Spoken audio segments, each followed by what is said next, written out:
이 말씀은 우리 사업가들과 또 우리 목회하는 자들이, 저는 사업가들과 목회하는 자들이 저의 목회 대상이니까 그들을 중심으로 이렇게 말씀을 전하려고 하는데, 목회자들이 이 말씀을 들으면서 로마서 각 한 절 한 절을 가지고는 어떻게 설교를 할 수 있는가 여러분 배우면 좋겠고, 우리 사업가들은 이렇게 사업하면 되겠구나 하고 하는 그런 지혜와 용기를 얻기를 주의 이름으로 축복합니다. 오늘 말씀의 제목이 가장 좋은 길로 행하라 라는 제목입니다. 2025년 새해가 시작된 지 이제 2주간 지났습니다. 새해를 지나면서 우리는 서로 인사했죠. 새해 복 많이 받으세요. 새해 복 많이 받으라고 인사 받았는데 어떻게 복을 많이 받았습니까? 네? 그러나 덕담만으로는 안 됩니다. 2025년 처한 현실을 우리가 정확하게 진단해야 되고요. 거기에 합당한 전략을 세워야 되고요. 그리고 하나님의 인도하심을 받아서 우리가 믿음으로 순종, 실행할 때에 복을 받게 되는 것이죠. 그러니까 제일 먼저 우리가 해야 하는 건 2025년 새해 대한민국이 처한 위기에 대한 진단이죠. 이 2025년이 어떤 해인가. 먼저 여러분도 알고 나도 아는 정치적인 불확실성입니다. 비상개업 이후에 대통령 탄핵으로 인한 이런 정치적인 혼돈이 앞으로 4개월에서 6개월 이상 진행될 겁니다. 양극단의 생사를 건 극렬한 정치 투쟁과 함께 이제 대선 정국이 펼쳐질 것입니다. 이 정치의 불확실성은 경제를 더욱 어렵게 할 것입니다. 외국 기업과 외국의 나라들은 예측 불가한 나라와는 무역 거래를 멈추거나 미룰 것입니다. 그로 인해서 우리 대한민국의 2025년도 경제 성장률은 1%대로 떨어질 거예요. 지금 2.3% 정도 겨우 방어했는데 이제 아마 1.78 이렇게 떨어질 겁니다. 아마 1.5까지도 모르겠습니다. 이렇게 되면 어떻게 되면 내수시장을 얼어붙을 것입니다. 가게나 기업의 시름은 더 깊어질 것입니다. 지난해 자영업자 폐업률이 100만 명이에요. 그러면 3명만 우리가 쳐도 한 300만 명, 300가정이 어려움을 겪고 300만 명의 가정이 어려움을 겪게 되겠죠. 이건 2006년 이후에 최대치입니다. 음식점, 소매업 폐업률은 20%에 근접했습니다. 그러니까 5명 중에 1명은 문을 닫았어요. 여기에 곧 출발하는 미국 트럼프 행정부의 미국 우선주의와 급변하는 글로벌 교육 환경은 우리의 경제를 더욱 위험하게 할 것입니다. 우리가 적기에 바르게 대응해야만 그나마 수출도 이어가고 글로벌 경쟁력을 높여갈 수 있는데, 현재 정부 당국의 지원을 우리는 거의 기대할 수가 없습니다. 각자 도생할 수밖에 없어요. 여기에 어려움이 있는 거예요. 각자 도생할 수밖에. 교회도 그렇고 나라도 그렇고 그리고 기업가들도 그렇고 각자 도생할 수밖에 없어요. 한마디로 2025년 새해에 대한 진단은 이러합니다. 더욱 심화된 뷰카 월드예요. 힘이 요동하고 불확실하며 암울한 현실.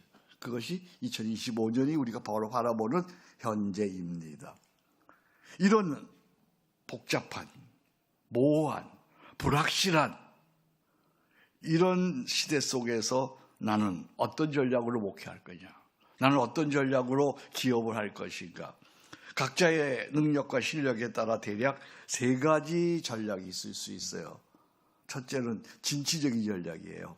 위기가 기회인 줄 알고 모두가 몸을 사리고 있을 때 미래를 예측 전망하고 적합한 아이템을 미리 준비해서 적극적으로 사업을 펼쳐나가는 전략이죠. 이런 사람이 있을 수 있어요. 두 번째는 현상 유지 전략이에요. 지금은 어렵고 위험한 때이니까 좋은 날 오기를 기다리면서 구조조정을 하고 소비를 줄여가면서 비상자금을 풀어가면서 버티는 전략이죠. 버티는 게 실력이에요. 근데 얼마만큼 버틸 수 있느냐? 그게 또 문제죠. 세 번째는 출구 전략이에요. 무한정 버틸 수가 없죠. 버티다가 사업만 아니라 인생과 가정이 함께 무너질 수 있죠. 언제나 우리는 사업을 하면서 목회를 하면서 스스로 정해놓은 최대치 손해율이 있어야 돼요. 손해율. 나는 여기 오면 5%, 나는 10% 손해보면 반드시 철수한다. 사업가의 능력에 따라 다를 수 있지만 그 손해율에 도달하면 가감하게 그 아이템을 접어야 돼요. 미련을 갖고 계속 버티면 어떻게 돼요? 완전히 망하는 거죠. 내가 버틸 수 있는 그 손해율이 있어요. 이게 무너지고 계속 가면 도산하는 거죠. 그렇게 도산하면 어떻게 돼요? 다시 재기하기가 어려워지는 거예요. 2025년 새해를 시작하면서 나는 어떤 전략을 선택할 것인가? 진취적인 전략이냐? 현상 유지 전략이냐? 출구 전략이냐? 여러분 선택해야 돼요. 난 어떤 거, 세 가지 중에 뭐 할 거냐? 이 선택은 전적으로 직원이 하는 게 아니야. 교인이 하는 게 아니에요. 리더가 하는 거예요, 리더. 여기에 리더의 위험이 있고 리더의 고독한 결단이 있는 거예요. 전략을 결정할 때 세 가지 유형의 리더가 있습니다. 하나, 오너 경영이죠. 주요 결정을 리더가 혼자 책임지고 하는 거예요. 리더의 지식과 리더의 실력과 리더의 경험과 리더의 사업적인 감, 목회적인 감에 따라 결정하는 거예요. 위험도 있고 장점도 있어요. 오너 경영. 오너 경영하고 다 나쁜 건 아니에요. 어떤 오너냐, 어떤 리더냐가 중요한 거죠. 두 번째는 전문 경영입니다. 주요 결정을 뛰어난 역량을 갖춘 전문 경영인에게 맡겨 책임 경영케 하는 거죠. 기업의 실적 향상을 기대할 수 있죠. 또 객관적 견제장치가 갖춰지고 기업 구조가 교회 구조가 투명해지는 효과도 있을 수 있어요. 그러나 전문 경영의 위험과 부작용도 만만치 않아요. 자칫하면 회사의 핵심 기술과 노하우를 전문 경영인에게 다 빼앗길 수 있는 거죠. 세 번째 유형이 있습니다. 바로 하나님 경영이에요. 하나님 경영. 오너 경영이든 전문 경영이든 회사의 주요 모든 사항을, 목회의 모든 주요 사항을 하나님과 함께 결정하는 것이죠. 하나님 경영의 텍스트가 있어요. 이건 뭐예요? 하나님 경영의 텍스트는 성경이에요. 성경. 하나님의 말씀 성경을 사업의 근간으로 삼아 그 성경의 원칙대로 경영하고 결정하는 것이죠. 하나님 경영의 목적은 이 땅에 지속 가능한 하나님 나라를 이루고자 하는 것이죠. 더 살기 좋은 세상, 이 땅에 하나님 나라를 이루고자 우리는 하나님 경영을 하는 것이죠. 그 방법은 뭐예요? 네? 하나님 경영의 방법이 뭐예요? 하나님과의 동행이죠. 하나님과 동행하면서 하나님의 뜻을 따라 하나님의 인도를 받으며 가장 좋은 것을 선택하는 것이죠. 오너 경영이든 전문 경영이든 상관없어요. 어떤 경영이든 하나님의 경영으로 삼아 주의 인도 따라 진취적 전략이냐, 현재 유지냐, 출구 전략이냐, 하나님이 주시는 지혜로 선택하면 되는 것이죠. 우리가 사람이 목회를 하면요, 사람이 경영을 하면 오너 경영이든 전문 경영이든 한계가 있고요, 욕심이 있고 재성이 있어서 반드시 탈이 나게 돼 있어요. 사람이 아무리 유능한 사람이라도, 아무리 선한 사람이라도 사람이 경영을 하면 반드시 인간 한계에 부딪히게 되고 욕심이 생기게 되고 재성이 있게 되어서 반드시 문제가 터지죠. 19세기 유럽의 천재 작가라고 불리던 프란츠 카프카는 이런 말을 했어요. 우리에게는 길이 없다. 우리가 길이라고 부르는 것들은 나중에 보니까 방황일 뿐이다. 기가 막힌 말이죠. 사람이 길이라고 생각했던 것은 나중에 보니까 방황이요 타락일 뿐이에요. 개혁한다는 사람들 나중에 보면 뭐예요? 조금 늦게 타락할 뿐이야. 개혁자들 가만히 보면 그렇습니다. 일찍이 역사의 천재 솔로몬도 인생 경영의 한계를 이렇게 표현했어요. 전도서 2장 23절입니다. 일평생에 근심하며 수고하는 것이 슬픔뿐이라. 그의 마음에 밤에도 쉬지 못하리니 이것도 헛되도다. 사람이 경영하면 슬픔이고, 사람이 경영하면 허사고, 사람이 경영하면 평안이 없는 거예요. 우리는 크리스찬으로 목회하고 있어요. 우리는 크리스찬으로 사업하고 있어요. 그러면 무엇을 하든 마땅히 하나님 경영이 되어야 돼요. 아멘. 하나님 경영을 해야 돼요. 하나님 경영. 새해에 나는 여러분들이 목회하시는 여러분들이 하나님 목회하시기 바랍니다. 하나님 경영하시기 바랍니다. 사업을 하는 우리 크리스찬 여러분들 반드시 하나님 경영을 하시기를 바랍니다.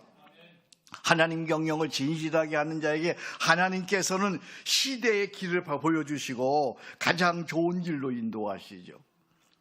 이사야 43장 18절 여러분 한번 보십시다. 그냥 들으세요. 이사야 43장 18절. 너희는 이전 일을 기억하지 말며 옛날 일을 생각하지 말라. 이거 뭐예요? 인간적으로 했던 옛날 일 기억하지 말아라. 19절. 보라, 내가 새 일을 행하리니 이제 나타날 것이라. 너희가 그것을 알지 못하겠느냐? 반드시 내가 광야의 길을, 사막에 강을 내리니. 할렐루야. 광야의 길을 내시고 사막에 강을 내실 하나님. 20절. 장차 들짐승 곧 승냥이와 타조도 나를 존경할 것은 세상의 악한 자들 그리고 흉악한 자들도 다 하나님을 존경할 것은 왜냐? 내가 광야의 물을 사막의 강들을 내어 내 백성 내 택한 자들에게 마시게 할 것입니다. 할렐루야. 아멘. 하나님 경영을 하는 자에게 하나님께서 광야의 길을 내시고 사막의 강을 내시고 그 강물을 마시게 한다는 그런 약속이십니다. 아멘. 2025년 심히 요동하고 불확실하며 암울한 현대이지만 우리가 살 수 있는 길은, 유일한 길은 하나님 경영밖에는 없는 줄로 믿습니다.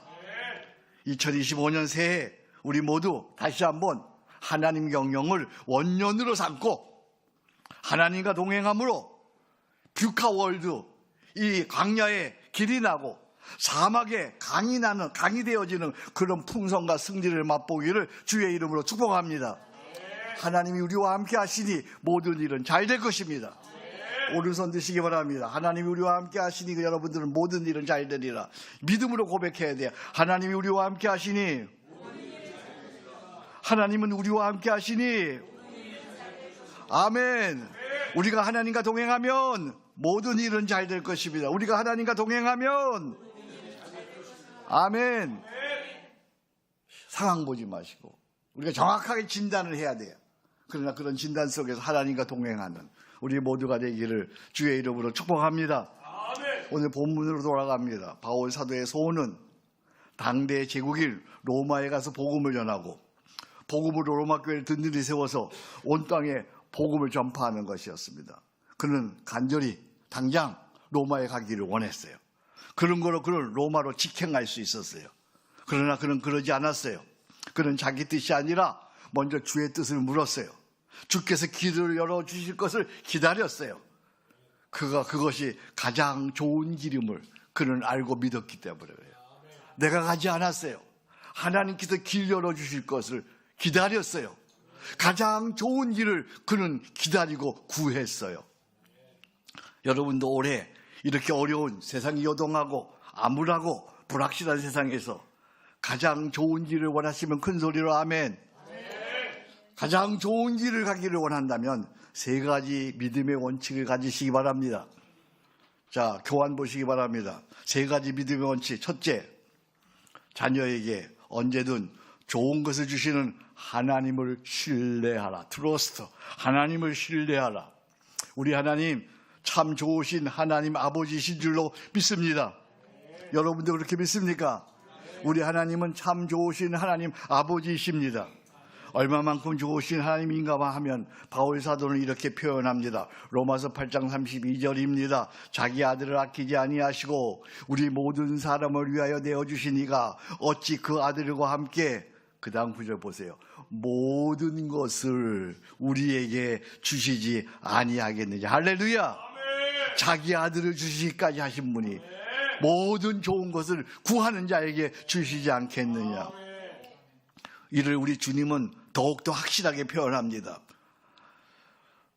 너희가 악한 자도 좋은 것을 자식에게 줄 알거든. 하물며 하늘에 계신 너희 아버지께서 구하는 자에게, 그다음 뭐예요?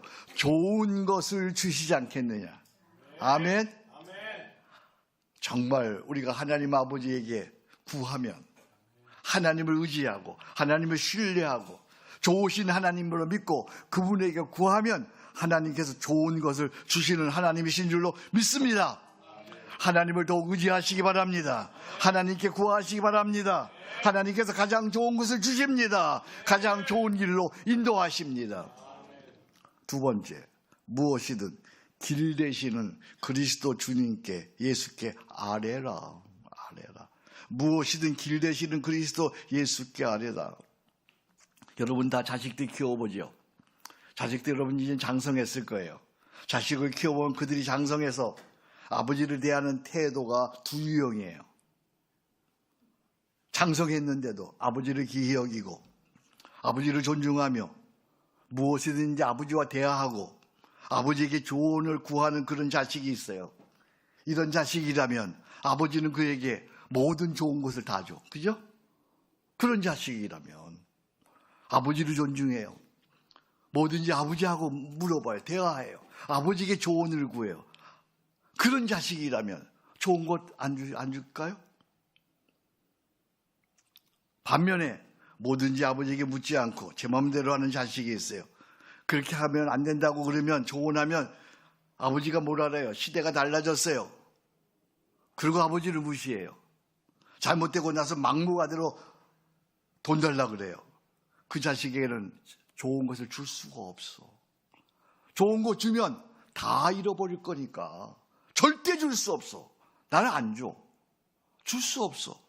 그 좋은 것 가지고 다 망가뜨리니까 자신도 망하고 가정도 망하고 나라도 망할 테니까요. 나는 하나님 자녀로서 전자냐 후자냐. 여러분 어떤 하나님 자녀예요? 안타깝게도 대부분이 후자예요. 하나님을 믿는다고 하면서 다 제멋대로 하고 있어요. 제멋대로 사는 옛 습관이 그대로 있어서 하나님께 묻지 않고 자기 실력으로 해요. 자기 능력으로 해요. 자기 노하우로 해요. 자기 직감으로 하다가 그만 실패하고 말아요. 여러분 한번 지금까지 살아오셨으니까 잘못된 일을 한번 생각해 보세요. 왜 잘못됐는가? 실력이 부족했어요? 자금이 부족했어요? 능력이 부족했어요? 왜 잘못된 거예요? 기도 안 했어요. 기도가 부족했어요. 기도로 하나님께 묻지 않았어요.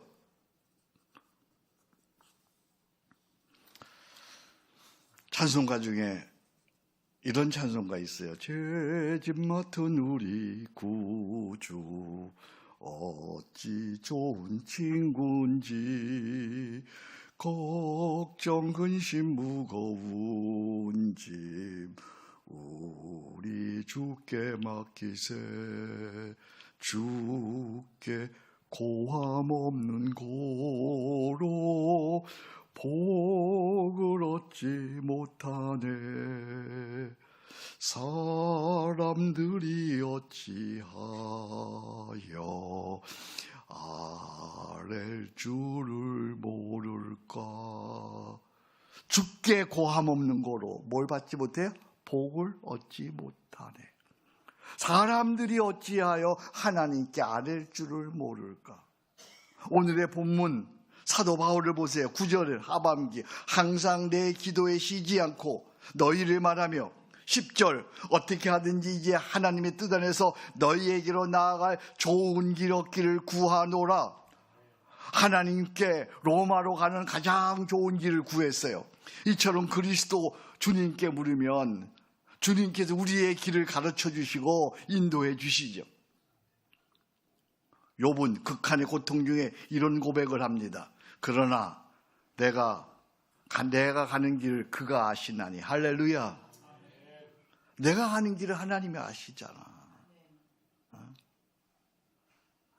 이것을 예수님은 이렇게 말씀하십니다. 보혜사 곧 아버지께서 내 이름으로 보내실 성령 그가 너에게 모든 것을 가르치시고 내가 너에게 말한 모든 것을 생각나게 하리라.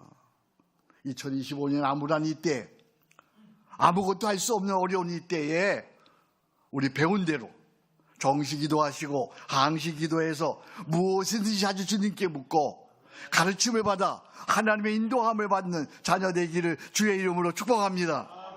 하나님께 물어보고 하나님께 응답 주시지 않으면 기다리세요. 자기 뜻대로 하지 말고요. 내 마음대로 내 뜻대로 하면 내가 책임져서 하는 일마다 안 될 거예요. 그만큼 안 됐잖아요, 여러분들. 이제는 정말 주님께 물어보세요. 주님께 물으면 주님이 반드시 가르쳐 주십니다. 세 번째, 매일 말씀 묵상으로 주의 인도를 받으라. 사도 바울은 자기 소원대로 곧바로 로마로 가지 않았어요. 이제 로마로 가는 것이 소원이야. 가면 될 것 같아. 근데 안 갔어요. 좋은 길 얻기를 하나님께 물었어요. 로마로 가는 길이 여러 번 막혔지만 하나님의 선하신 뜻을 믿고 기다리며 말씀의 인도를 받았어요. 로마로 가는 길이 막힌 것이 인류 역사에 구원의 대로가 열리는 순수한 복음 로마서가 탄생하는 계기가 됐어요. 할렐루야! 길이 막혔어요. 길이 막혔어요. 좋은 길을 기다렸어요. 그랬더니 하나님께서 로마서를 탄생하게 하셨어요. 놀라운 하나님의 인도하십니다. 드디어 사도는 말씀의 인도를 받아 이렇게 선언합니다. 로마서 15장 29절입니다. 내가 너에게 갈 때에, 로마에 갈 때에 그리스도의 충만한 복을 가지고 갈 줄을 아노라. 할렐루야. 이제 그리스도의 충만한 복을 가지고 주님이 정하신 때에, 주님이 원하신 때에 이제 사도는 가는 것입니다. 우린 기도로 묻고 말씀 묵상으로 인도를 받는 거예요. 기도로 묻고 말씀으로 인도받는 자. 아멘. 한번 따라 합시다. 기도로 묻고 말씀으로 인도받는다. 이게 하나님과 동행이에요. 기도로 물어보고 말씀의 인도를 받는 거예요. 저의 70평생 인생을 돌아봅니다. 45년 목회했습니다. 중요한 결정을 할 때마다 하나님께 물었습니다. 그리고 말씀의 인도를 받았습니다.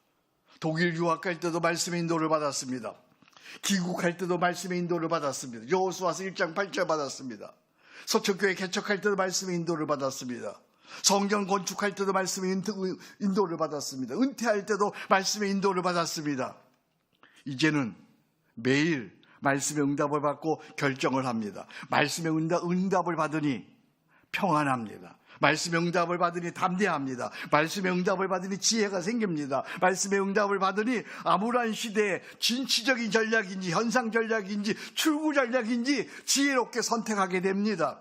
말씀의 인도를 받으니 평탄하게 됩니다. 말씀의 인도를 받으니 승리하게 됩니다. 할렐루야.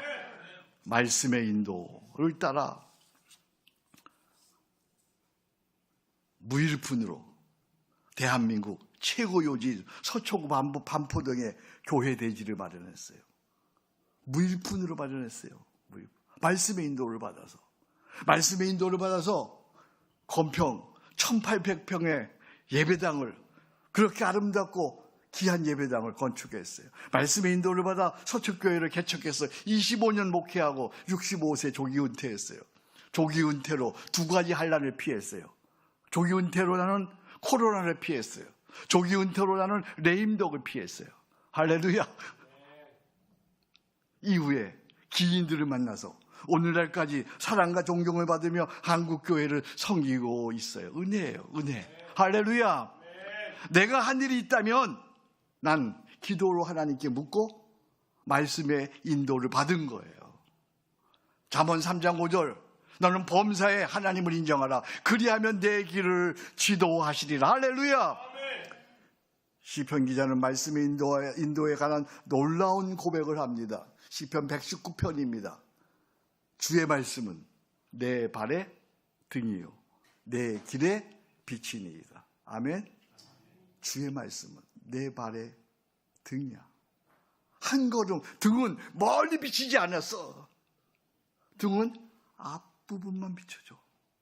한 걸음 한 걸음 말씀을 받아 그 등에 그 등불을 비추어서 나아가는 거예요. 우리 모두 매일 이 로마서 365 묵상 이거 여러분 하고 있으면 큰 소리로 아멘. 이렇게 좋은 책을 하나님이 주셨는데 이걸 그냥 갖고만 있으면 어떻게 할 거예요, 여러분들이? 이 365 말씀 묵상으로 주님과 동행하며 주님의 인도를 받는 지혜자 되기를 주의 이름으로 축복합니다. 좋은 길로 인도받기를 원하시면 큰 소리로 아멘. 그러면 우리는 세 가지 믿음의 원칙을 가지고 그대로 실행해야 돼. 첫 번째가 뭐였어요? 자, 첫째, 자녀에게 언제든 좋은 것을 주시는 하나님을 신뢰하라. 두 번째 뭐였어요? 무엇이든 길 되시는 그리스도 예수께 아뢰라. 정식기도 항식기도로 주님과 대하며 물으라. 세 번째, 매일 말씀 묵상으로 주의 인도를 받아라. 아멘. 말씀을 마치려고 해요. 교회사를 볼 때에 하나님을 사랑했던 모든 자녀는 이 세 가지 원칙을 실행했어요. 어거스틴도 이 세 가지 원칙을 실행했어요. 토마스 아켄페스도, 루터도, 깔뱅도, 웨슬리도, 조지 밀러도, 허디슨 테일러도, 보네포도 모두가 다 이 신앙 원칙을 지켜서 당대, 그들이 살고 있던 당대는 요동하는 세상이었어요. 심히 불확실한 세상이었어요. 심히 암울한 현실에서 그들은 다 세기를 내고 지속 가능한 승리의 삶을 살았어요. 이 세 가지 원칙. 거기 주보에 보니까 토마스 아켄페스가 하나님께 기도로 묻습니다. 주여, 내게 진실한 평화와 자유의 길을 가르쳐주소서. 주여 말씀하소서. 주의 말씀을 듣는 것은 기쁘고 감사한 일입니다. 그러니까 말씀 인도를 받습니다. 여기 하나님 말씀하십니다. 같이 읽어봅니다. 시작. 아들아, 내 뜻보다는 다른 사람의 뜻을 행하기 위해 노력하라. 많이 갖기보다는 적게 갖기를 선택하라. 항상 낮은 자리를 구하고 자신을 낮추라. 나의 뜻에 내 안에서 이루어지기를 항상 소망하고 기도하라. 보라, 그런 사람은 평화와 안식의 길로 들어설 것이다. 하나님께서 이렇게 말씀을 주세요. 이렇게 말씀의 인도를 받으세요. 그럼 여러분 평화롭게 살 거예요. 이렇게 하면 여러분들은 안식으로 들어갈 거예요. 이렇게 하면 여러분 존중받을 거예요. 끝까지 존중받을 거예요, 여러분들. 이렇게 살면 목회를 평생 하고 존경 못 받고 모든 사람이 지탄의 대상이 되는 그런 사람들 우리는 얼마나 많이 봐요. 그렇잖아요. 평생 사업하고 마지막에 비참하게 되는 사람들 얼마나 많이 봐요. 왜? 하나님께 묻지 않았어. 또 하나님께서 말씀하셨는데 그걸 그대로 수행하지 않았어요.